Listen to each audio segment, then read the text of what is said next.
Hi everyone. Um, Definitely not the kind of video that I was hoping to make today, but I feel like I wanted to record this when my emotions were fresh and raw, so I can kind of move on from this. So where do I begin? Um, and I'm all dressed up because I had my first ultrasound appointment today to confirm my pregnancy, which we definitely did confirm that it was a pregnancy, but not the kind of result that I was hoping to get. I have, by the way, already filmed a video almost 2 weeks ago now where I was talking about like my symptoms from the first 4 weeks, but I guess that's irrelevant now, or not really. Still relevant, still my feelings and emotions and symptoms. So to begin, August 5th is when we found out that I'm pregnant after trying for a few months. Wasn't the easiest of times, but we did end up getting a positive test, which was exciting.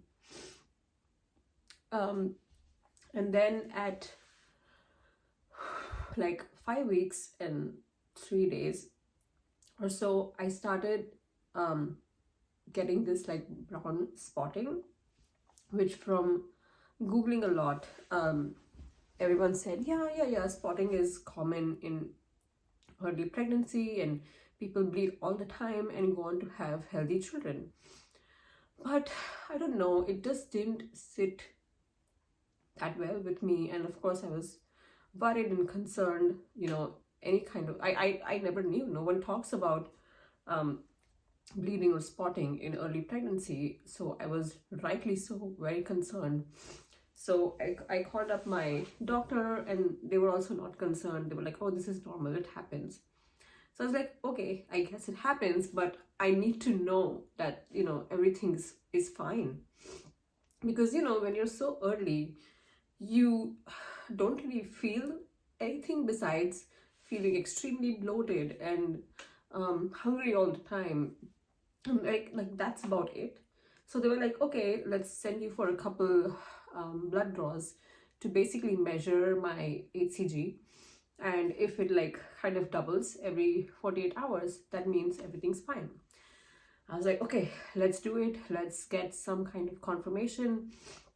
So we did. We went in on Monday. My HCG came up to like 15,000, and then went back on Wednesday, and it was 22,000. So it was good because like after a certain range, like 6,000 or 10,000, the HCG doesn't really double in 48 hours. It takes like 96 hours now to double. So I was like, okay, great. It risen like 45% or something, and I was like, okay, fine, as long as it's rising, it was fine. And then I was also sent for an ultrasound to basically check out the pregnancy and basically determine what the source of my spotting or spotting was.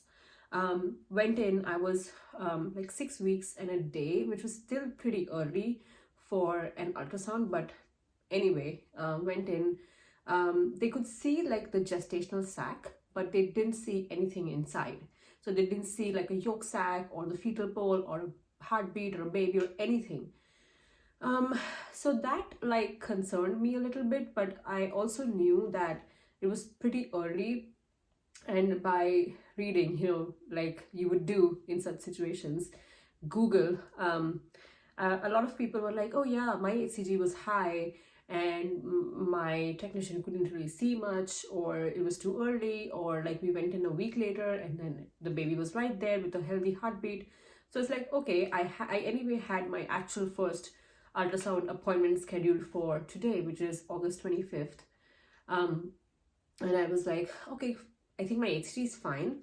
It didn't look like an ectopic pregnancy where the pregnancy implants in your fallopian tubes. I wasn't concerned about that. And I was just like, God, I hope when we go in for the first ultrasound today, we see whatever we're supposed to, the heartbeat and like everything is good and measuring fine and all that. So we did go in today. My spotting has continued since the 2 weeks. It's not really spotting either. Like, I don't have to wear a pad or anything. It's just like when you go to the bathroom and you wipe, that's when I see the discharge. But it's still not a lot to like now concern me. And it stopped the last 2 days. So we went in today. They started with like taking my vitals and all of that. And then we were there to do the only thing, which is confirm the pregnancy. So they did the vaginal ultrasound, where they put in the probe inside you because it's so early in the pregnancy that you wouldn't really see anything from outside. So she put the ultrasound probe in, and then I looked at her face, and like, you kind of make out from people's expressions, like if she really saw a baby, a heartbeat and all of that, her face would like show it. But she was like doing this and like trying to like make things out, and I was like, I didn't know. And Kumar was with me for this ultrasound because, I mean, come on, we're both in this together. So then she kind of turned the monitor towards me, and then she's like, so here's what I'm seeing. And then she showed me the gestational sac, and then there was like an embryo, a fetus in it. And first I saw it and was like, okay, great. We didn't see this at the 6-week mark. So there's some progress here. And then she proceeded to say that I see this, but I don't see a heartbeat. And at that point, I knew what she was saying. And she like measured it, and it measured 6 weeks, 2 days. And by my last menstrual period, I am supposed to be 7 weeks, 2 days today. And like it was measuring 6 weeks, 2 days. So a week behind. That was still not my concern. The main concern was like there was no heartbeat. So basically the baby had stopped growing a week ago. And Kumar was like right next to me. I just looked at him and I didn't know what to say. And he asked the doctor, so what does this mean? And I knew what it meant. He also knew what it meant. But I guess we didn't really wanted to accept what was happening. And things are happening. You never really expect that it's going to happen to you. Yeah, people say like 30% of pregnancies end up in miscarriage. But you never expect that you will be in that 30%. And like the reason why I'm making this video is to talk about it, because nobody talks about it. Especially in our Indian community, everything with respect to pregnancies is so hush-hush. And I understand why, I understand. It's such a sensitive and emotionally draining process that people don't want to even announce their pregnancies like they do in the Western world. But what that takes away from us is the ability to feel that it's more normal than you expect. If someone's saying like one third pregnancies actually end up in miscarriage, that's a big number. That's a very big number. And I am still like, fingers crossed, whenever I get pregnant next, I am still going to make videos, and I still want to do all the announcements and all the, weekly updates and all of that, because I want pregnancy to feel like a normal thing. I want to talk about it. I want to make whoever watches this video, I want them to feel seen, that they're not alone, and this happens to more people than you think. And just because nobody talks about it doesn't mean that it doesn't happen to more people than you think. So, okay. So where do we go from here? Kumar is at his colleague's place helping him with something. I'm sure he's dealing with it in his own way. Like, a lot of times we hear about miscarriages and we think about the woman who's miscarrying, but her partner is equally invested, because it's this loss of a dream, the loss of so many plans, so many ideas. We were so excited talking about everything. How would we do a baby shower? How would we do a gender reveal? What kind of names would we want? So there's a lot of things, and I feel like the fathers in this situation should not be forgotten, because even if guys don't really show much of their emotion trying to support the woman, they're going through a lot more, like a lot worse, because they don't talk about it. And guys are not like women who would talk to each other about their emotions. So yeah, like, if you have any friends or anyone going through this that you know of, definitely support your friend, but also support their husbands or partners in this, because they're equally in it. They're also invested in it. I'm going to try and keep things as normal as I can, because I have accepted the fact that I have done everything from my side to better my health, to exercise well, to take care of myself. And if still this is the conclusion we have, then it is what it is, and it was meant to be or not meant to be. And there's really nothing that I could have done in my power to save this baby. And we're still holding on to a little bit of hope. So where do we go from this? I have an appointment on Tuesday. Today is Friday. The doctor gave us 3 options. One being to just wait and see what happens if my hormones recognize. By the way, I still have a lot of fatigue. I have so much nausea. I can barely eat anything. I haven't thrown up, but I have a lot of nausea. I'm hungry all the time. So basically my body, and I'm still I'm still bloated a lot. So basically my body hasn't recognized that I'm probably not having a viable pregnancy, and all my hormones are trying to keep the pregnancy there.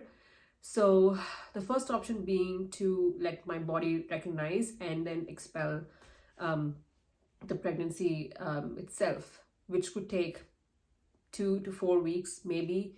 The second option is to take medication that would end the pregnancy and then contract the uterus to then expel it out. And then the third option is to go in for a procedure called DNC, which is a 15-minute procedure where they suction out the pregnancy and all that. So we have a follow-up scan on Tuesday to just see if, miraculously, if things progress in a better way. And then I think we'll see from there. I've read that people say they didn't find a heartbeat at 7 weeks, and then after 2 weeks they did. Because the baby wasn't really measuring on time either, and I didn't see a heartbeat, I don't know if I want to hold on to hope like that. But that's what we can do in these situations. I didn't want to take a very hasty decision, and it, although it's it hurts, yes, it hurts a lot. It's a very sad situation, but I think the faster I accept this reality, the better it'll be for me, because I would then probably go into depression if I just like sit around and like do nothing. So I need to find ways to like just keep focusing on work whenever I can, or like do anything else, do my gardening, do anything else to distract myself. Otherwise, I'm just gonna lose it. So yeah, that's where we are right now. I still don't feel anything, no cramps, nothing. One thing I'd like to point out is like the day that I started spotting, I felt like a sharp, it wasn't even a cramp, it was just like a sharp something in my uterus. And I just had to like stop whatever I was doing. I was like making salad or something in the kitchen, and I just had to like, whoa, stop for a second. And then it went away. And then after a few hours, I saw this like discharge and spotting. I don't know if it meant anything. Like people say you cramp and you spot, and all these things happen in pregnancy with your body and with your uterus trying to adjust to things. But I don't know if it was something. So yeah, that's where we are today. I'm sorry for a very sad and disappointing video, but I feel like I wanted to get this out, and I wanted to talk about it, even though it's so personal. And I don't know, I just, when I watch videos of people talking about their miscarriages or their DNCs, or about their loss, I along with feeling sad and sorry for them, I also feel, it also makes me feel like this is more common than you think. This is what happens, that many people choose not to talk about, which is totally fine. It's a very hurtful thing to talk about. But yeah, that's where we are. We will wait for Tuesday and see what happens in the scan. I'll probably make a video after that, just talking about like closure from this chapter. And we'll definitely try again. I want to be a mom, I do, but I also want the baby and myself to be happy and healthy at the end of all this. So I think one prayer that actually God listened to kind of was when I was spotting, and when I was like in the middle of all this, the one prayer that I made to God was that, if anything bad has to happen, let it happen now, or just stop whatever's happening. Like if the baby's not fine, if I am not doing well, if anything is wrong, let it end now. And don't let the baby go to term, or when I'm in like my second or third trimester, or during delivery, or when the baby's out. Don't let anything bad happen then, because I don't know, that would be like even worse, carrying the baby to full term and then something bad happening. I don't want that. Knock on wood, I don't want that. So I don't know, did God listen to that? Maybe there was some like chromosomal issue with the baby, which most of the times it is with early miscarriages, and there's nothing really that you can do because it's not in your control. And I think that is one thing that I've accepted. Even going forward, I will do everything that is in my control. I will eat healthy, I'll exercise, I'll sleep, I'll do yoga, meditate, everything that I did for this pregnancy, I'll do it again. Definitely gonna take a break, because this is a lot, not just emotionally, but physically and mentally. And yeah, we'll try again. And I know in my heart and my soul, we will welcome a beautiful, healthy baby after this. After a storm, there's always a rainbow. And we will get to our rainbow baby one day. So yeah, thank you everyone for listening. If you have gone through this before, I'm so sorry. If you are pregnant currently, congratulations. I hope everything goes well with you and your baby. And if you are just watching it for the heck of it, just know that miscarriages are common. It happens to a lot of people that you might know or not know. And yeah, that's about it. Thank you so much for listening, and hopefully I'll see you in my next one. Bye guys.